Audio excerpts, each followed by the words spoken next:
19ویں اور 20ویں صدی میں بہت سی سیاسی اور علمی تحریک سامنے آئیں۔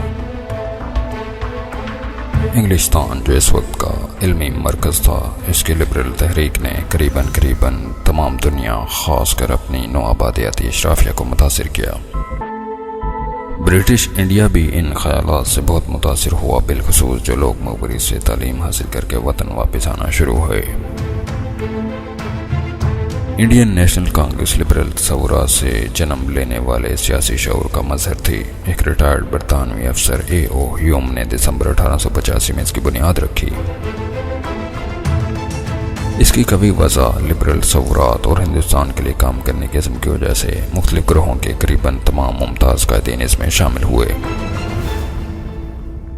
مغربی تعلیم یافتہ لبرل تصورات کے حامل قائد اعظم محمد علی جناح نے بھی انڈین نیشنل کانگریس کی شمولیت کو مقبول سمجھا۔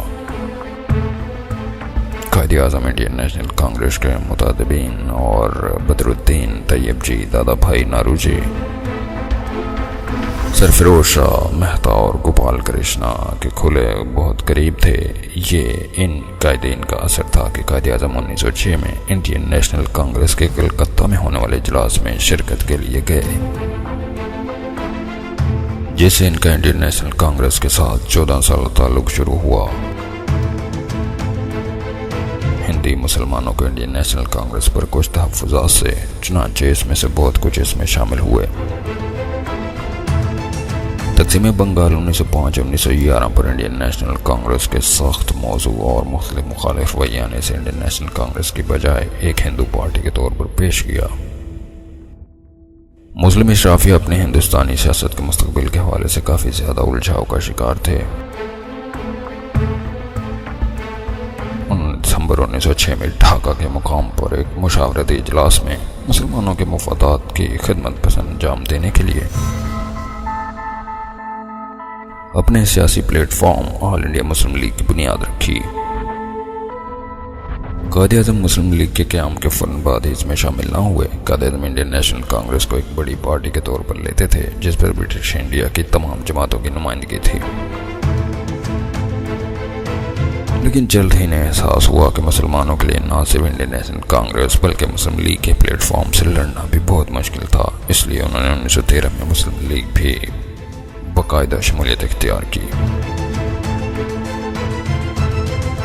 تاہم یہ شمولیت غیر مشروط نہ تھی۔ قائد اعظم نے مولانا محمد علی جوہر اور سید وزیر حسن سے گارنٹی لی کہ مسلم لیگ میں شمولیت اختیار کرنے سے ان کی وسیع تر ہندوستانی قوم پرستانہ سیاست پر ضرب نہیں پڑے گی۔ جب انڈین نیشنل کانگریس کے افکار و نظریات اور موہن داس کرم چند گاندھی کی شخصیت اور سیاسی خیالات کی چھاپ پڑنے لگی تو قائد اعظم نے کانگریس کی رکنیت سے 1920 میں استعفیٰ دے دیا۔ دسمبر 1906 میں انڈین نیشنل کانگریس نے ہندوستان کو آئینی طریقے سے خود مختار حکومت کے راستے پر گامزن کرنے کا اعلان کیا۔ قائد اعظم نے کانگریس کی افتتاحی تقریب میں A. چودھری کی جانب سے پیش کی جانے والی ایک قرارداد پر تنقید کی اور اس میں تبدیلی کی تجویز دی۔ قائد اعظم نے مسلمانوں پر پسماندہ تعلیمی طبقہ کے تاثر کی بجائے مسلم قوم سے ہندو قوم کی طرح مساوی سلوک کیے جانے کو کہا۔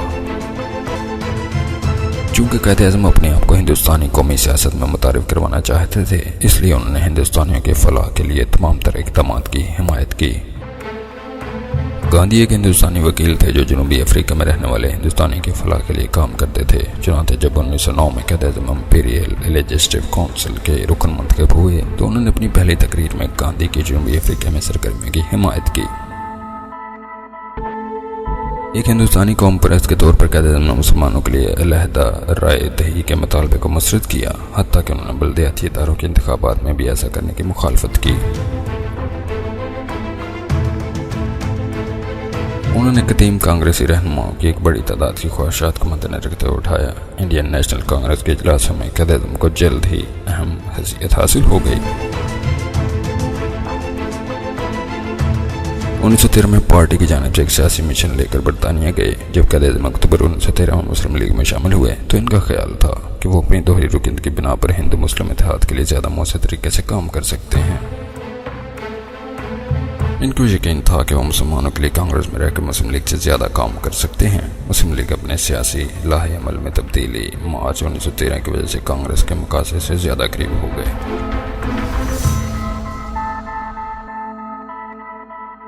اس وجہ سے ہندوستان میں موضوع خود مختار حکومت کے حصول کے متعلق تھا۔ قائد-اعظم دونوں پارٹیوں میں اتحاد کی فضا قائم کرنے میں اس طرح کامیاب ہو گئے کہ مسلم لیگ اور کانگریس کے قائدین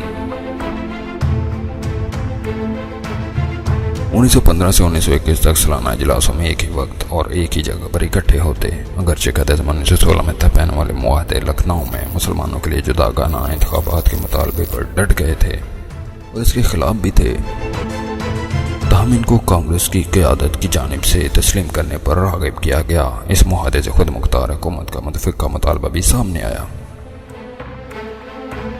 اپریل 1919 فائرنگ کے واقعے کے نتیجے میں ہندوستانی سیاست میں گاندھی کے نظریات کی چھاپ کا آغاز ہوا، جو قائد-اعظم اور دوسرے معتدل پسند کانگریسی قائدین کو نامنظور تھا۔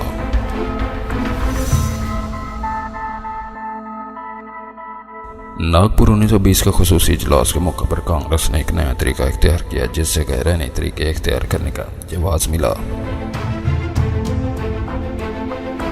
اور خود مختار حکمرانی کے لیے عدم جاہریت اور عدم تعاون اختیار کرنے کا فیصلہ کیا گیا۔ اس کے برعکس قائد-اعظم کو یقین تھا کہ ہندوستان کی نجات ہندوستانیوں کے حقیقی اتحاد میں ہے اور ان کی ترقی کا سفر آئینی اور تعمیری طریقوں پر ہی منحصر ہے۔ انڈین نیشنل کانگریس کی سیاست کا یہ نیا فلسفہ قائد-اعظم اور دیگر شخصیات مثلاً سی.آر. داس اور لاجپت رائے کی قابل قبول نہ تھا۔ اس لیے قائد-اعظم نے نہ صرف اس اجلاس سے بلکہ انڈین نیشنل کانگریس سے بھی کنارہ کشی اختیار کر لی۔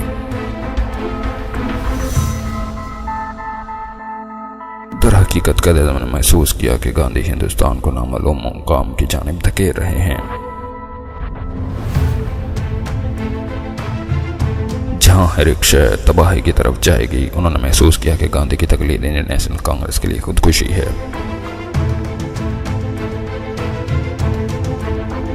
اس لیے دادا بھائی نوروجی اور گوپال کرشنا گوکھلے کی اصل انڈین نیشنل کانگریس کے قدیم سپاہی محمد علی جناح نے گاندھی زدہ کانگریس چھوڑ دی۔ قائد-اعظم نے جو کانگریس چھوڑی، اس کی تنظیم اس مقصد سے بالکل مختلف تھی، جس لیے انہوں نے ایک پرجوش جانشار حیثیت سے خدمات سر انجام دی۔ 1910 کے عرصہ میں قائد-اعظم انڈین نیشنل کانگریس کی مشہور و معروف شخصیت تھے۔ 1908 سے 1920 تک وہ باقاعدگی سے انڈین نیشنل کانگریس کمیٹی کے رکن منتخب ہوئے۔ 1918 میں وہ خصوصی ممبئی کانگریس کی ریسیپشن کمیٹی کے وائس چیئرمین منتخب ہوئے۔ کانگریس کے مختلف اجلاسوں میں انہوں نے کئی اہم قراردادیں پیش کی اور ان کی تائید کی اور کانگریس کو کئی سال تک باقاعدگی سے ماہانہ 1000 روپے کے فنڈ دیتے رہے۔ برٹش انڈیا کی سیاست میں قائد-اعظم کو اتنا اہم کردار حاصل تھا۔ 1917 میں ایک ہندو خاتون نے ان کی مختلف تقاریر اور تحریروں کو اکٹھا کر کے شائع کیا۔ قائد-اعظم کے اعزاز میں ممبئی کے لوگوں نے ایک ماہ میں 65,000 روپے جمع کر کے کانگریس ہاؤس کے احاطے میں جناب پیپلز ہال تعمیر کروایا۔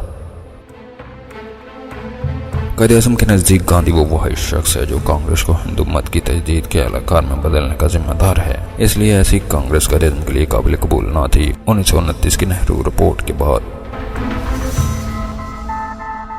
قائد-اعظم نے اپنی سیاست کا رخ مسلم قوم پرستی کی طرف کر دیا اور آنے والے سالوں میں برٹش انڈیا کے مسلمانوں کی عظیم اکثریت کے واحد رہنما کے طور پر ابھر کر سامنے آئے۔